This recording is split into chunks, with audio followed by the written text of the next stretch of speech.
మా ప్రియమైన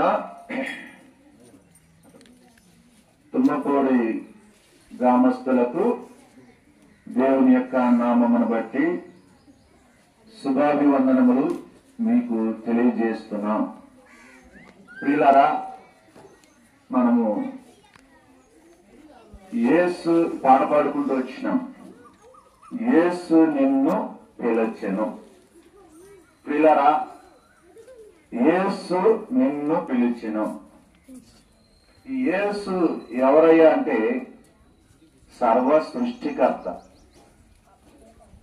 సర్వములో ఉన్నవాడు.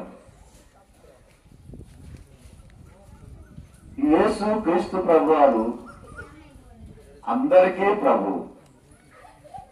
యేసు క్రీస్తు ప్రభువారు సమస్తమును కలగచేయటమే కాకుండా మానవును కూడా కలగజేసి నిర్మించిన దేవుడు.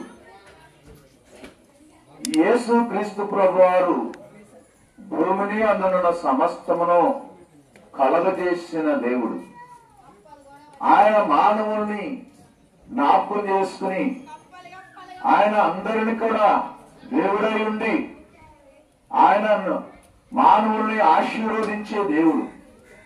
ఆ దేవుడు నిన్ను పిలుస్తున్నాడు. ఎందుకు పిలుస్తున్నాడు? ఆ పరలోక రాజ్యానికి వారసులుగా చేయడానికి. మానవుడు ఎలాంటి స్థితిలో ఉన్నాడు అంటే దుష్టత్వంలో ఉన్నాడు. దుష్టత్వంలో ఉన్నాడు, దుష్టుని అన్నాడు, పాపంలో ఉన్నాడు, సాతాను యొక్క అధికారం కింద ఉన్నాడు, సాతాను యొక్క విధానంలో నడుచుకుంటున్న వాడు ఉన్నాడు. సాతాను ఎలాంటిది అంటే మానవుని పాపములోనికి నెట్టివేసేది, మానవుని చేత అబద్ధములు ఆడించేది, మానవుల చేత దొంగతనములు చేయించేది, మానవుల చేత అనేకమైన త్రాగుడు వ్యసనాలు, అనేకమైన గుట్కాలు, అనేకమైన పాపపు జీవితాన్ని అలవాటులోనికి నెట్టివేసేది ఏంటంటే చీకటి సాతాను ఆ రీతిగా నెట్టివేస్తుంది. అయితే ఇలాంటి మానవుడిని దేవుడు పిలుస్తున్నాడు. దేవుడు పిలుస్తున్నాడండి. యేసు క్రీస్తు ప్రభువారు ఎవరో కాదండి, నిన్ను పిలిచి ఆ పరలోక రాజ్యానికి వారసులుగా చేసి ఆయన వారసులుగా చేయడానికి ఆ ప్రభు యేసు క్రీస్తు వారు ఆ కలవరి శిలువలో తన రక్తమును కాచుకు వచ్చినాడు. ప్రియులారా, యేసు అనగా రక్షకుడు. నిన్ను రక్షించడానికి వచ్చినాడు, నిన్ను ప్రేమించడానికి వచ్చినాడు, నీకు ఆశీర్వాదం అనుగ్రహించడానికి వచ్చినాడు. ప్రియులారా, నీకున్న బలహీనతను తొలగించడానికి వచ్చినాడు. ప్రియులారా, అనేకమైన పాపములో జీవిస్తున్న వ్యక్తిని మార్చడానికి వచ్చినాడు. అయ్యా, నువ్వెంత ఘోర పాపివైనా సరే, అయ్యా నువ్వెంత దుర్మార్గంగా జీవిస్తున్నా సరే, యేసు క్రీస్తు ప్రభువారు నిన్ను పిలుస్తున్నాడు. వింటావా? పెడచెవిని పెడతావా? ఇనుము సోదరా అని చెప్పి నా ఇశ్రాయేలు పరిశుద్ధ గ్రంథ బైబిల్ ఉంది. ఇశ్రాయేలు, నువ్వు నా మాట ఇని ఎడల ఎంత మేలు. ఇంకొక మాట చదవండి. ఇశ్రాయేలు, నీవు అటు ఇటు తిరుగుట మాని నీ హే కృత్యములన్నింటినీ మానివేస్తే నేను నిన్ను ఆశీర్వదిస్తానని సెలవిస్తున్నాడు. ప్రియులారా, మాట ఏంటండి? చిన్న మాట ఏమంటున్నాడు యేసు ప్రభు వారు. నేనే మార్గమును, నేనే సత్యమును, నేనే జీవమును అంటున్నాడు. నేనే మార్గము, నేనే సత్యము, నేనే జీవము. ప్రియులారా, ఆ జీవము గల దేవుడు నిన్ను పిలుస్తున్నాడు. ఆయనలో జీవము నిన్ను, ఆ జీవము మనుషులకు వెలుగై ఉండను. ఎవరన్నా వస్తున్నారు ఆ వెలుగులోనికి? ఎవరన్నా వస్తున్నారా?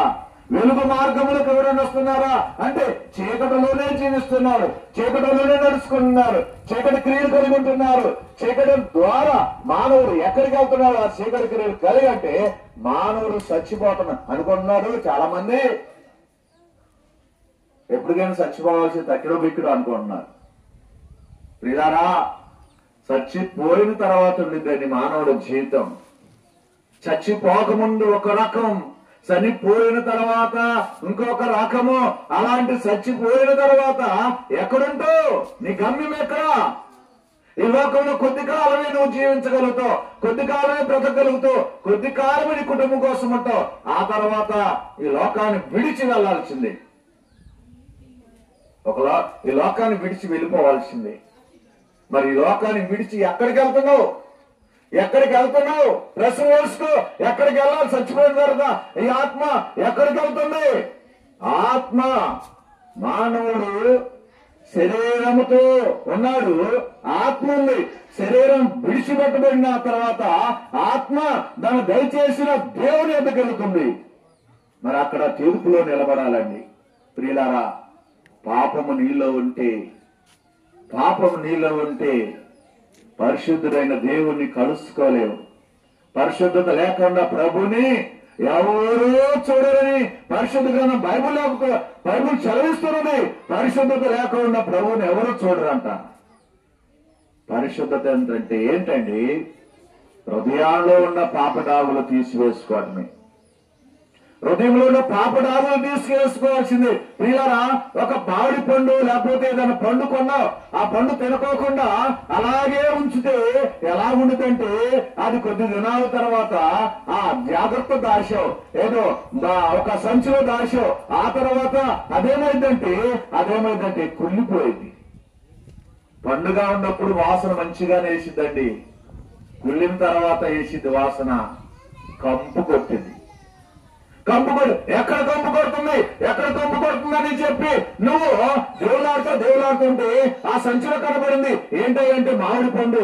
ఆ వాసన వేస్తుంది, తీసుకెళ్ళి దూరంగా పారండి, బెండబొగలో పారండి, బెండకొప్పలో పారండి అని చెప్పి మనం దాని వాసన సహించలేక పారేస్తాం. అయితే నీ హృదయం కూడా వాసన వేస్తుంది, కంపు కొడుతుంది. పాపపు కంపు, వ్యభిచార కంపు, అబద్ధపు కంపు. ప్రియులారా, ఈ కంపు కొడుతుంటే మరి ఎట్లా? వాసన ఎత్తుందేమో, దుర్వాసన ఉందేమో. అయ్యో, ఈ కంపును తీసివేసుకోవాలని చెప్పి నువ్వు అనుకుంటే నీ అందరూ నువ్వు తీసివేసుకోలేవు. యేసు రక్తం ప్రతి పాపం నుండి నిన్ను పవిత్రంగా చేసిందండి. నీ హృదయాన్ని కడిగింది ఆయన రక్తం. ఎలాంటిదంటే పవిత్రమైన రక్తం, నిర్దోషమైన రక్తం, నిష్కలకమైన రక్తం. ఆ రక్తము నిన్ను పరిశుద్ధపరిచింది. ప్రియ సోదరుడా, నువ్వు పరిశుద్ధపరచబడిన తర్వాతే పరలోక రాజ్యం పిలుస్తున్నాడమ్మా. అక్కలారా, అన్నలారా, దేవుడు నిన్ను పిలుస్తున్నాడమ్మా. యేసుప్రభు వద్దకు వస్తావా?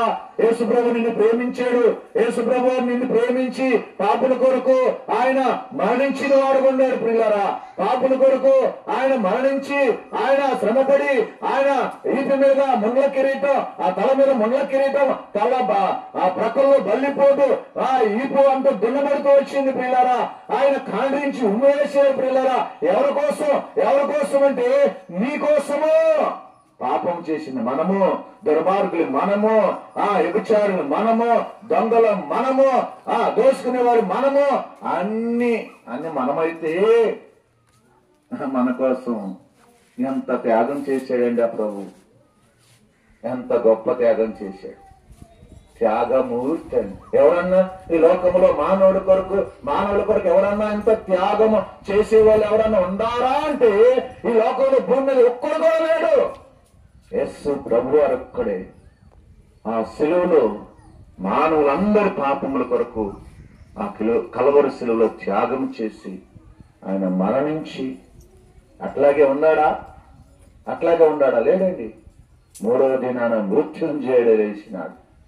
ఇప్పుడు నా మధ్య పరిశుద్ధాత్మ దేవుడుగా సంచరిస్తూ నన్ను బలపరుస్తున్నాడు. ఆదరణ లేకున్నప్పుడు నిన్ను ఆదరిస్తున్నాడు. రోగిగా ఉన్నప్పుడు నిన్ను పలకరిస్తున్నాడు. బాధల్లో కరువులోను కష్టాల్లో ఉన్నప్పుడు నిన్ను ఆదరించి పరామర్శించడానికి ఆ ప్రభువైన యేసుక్రీస్తు వారు నీకున్నాడు.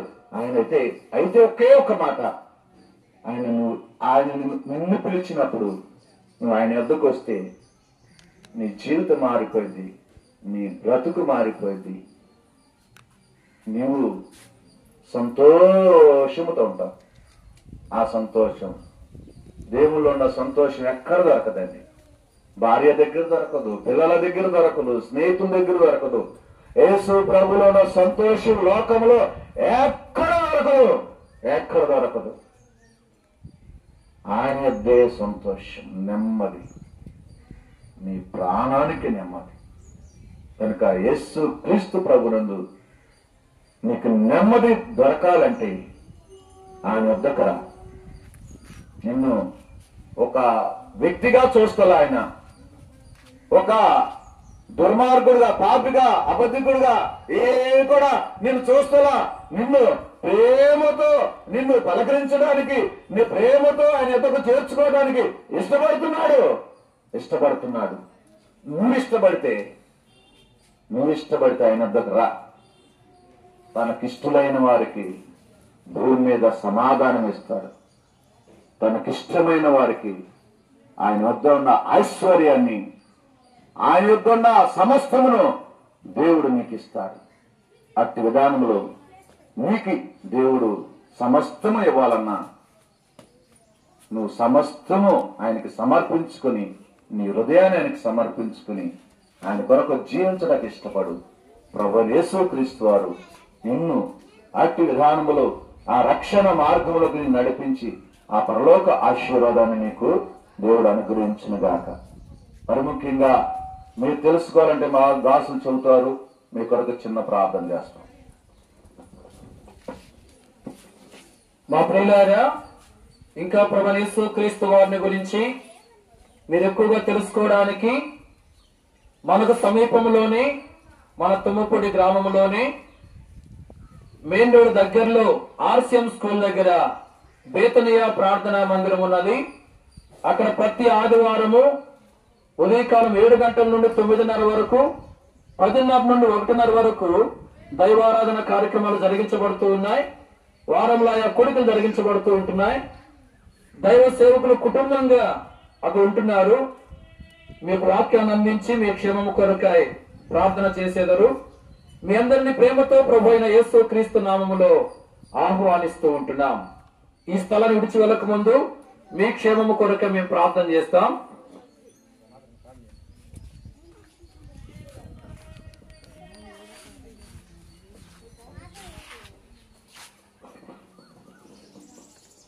ప్రేమగల మా పరలోకపు తండ్రి, పరిశుద్ధమైన మా ప్రభు, మీ ఘననామముకు వందనములు చెల్లిస్తున్నాం.